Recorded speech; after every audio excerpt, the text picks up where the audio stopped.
Hello, I'm Ziad from Singlebestanswer, and today I'm going to talk you through a question that involves lung function interpretation.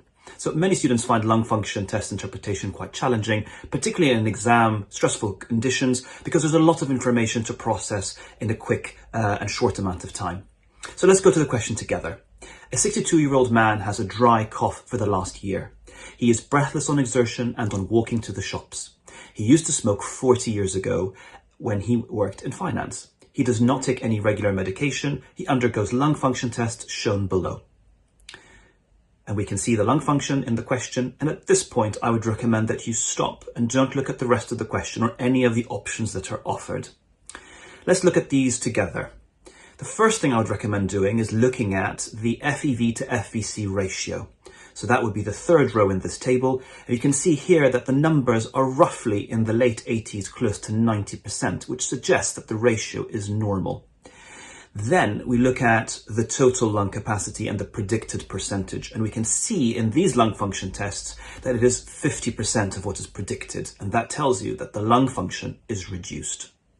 So before looking at the rest of the options available, we know from this that you have reduced lung volumes with a normal ratio of FEV1 to FVC.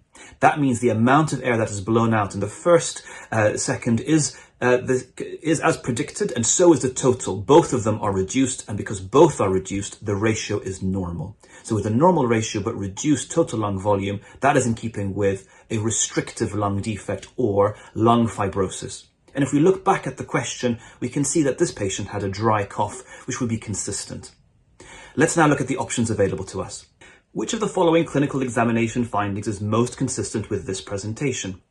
Again, we're going to be remembering that we're looking for features in keeping with interstitial lung disease or lung fibrosis. Clubbed fingernails and coarse inspiratory crackles at both bases that shift with coughing.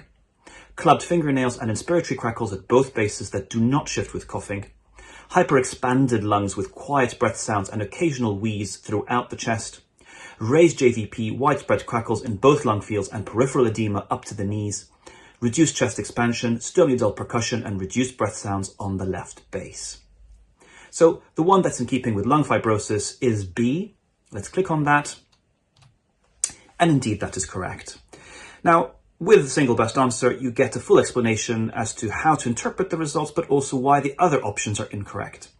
So option A describes bronchiectasis because we can see there is shifting wet cough. The crackles shift with the coughing, but this is not the case given the history, but also bronchiectasis gives an obstructive picture.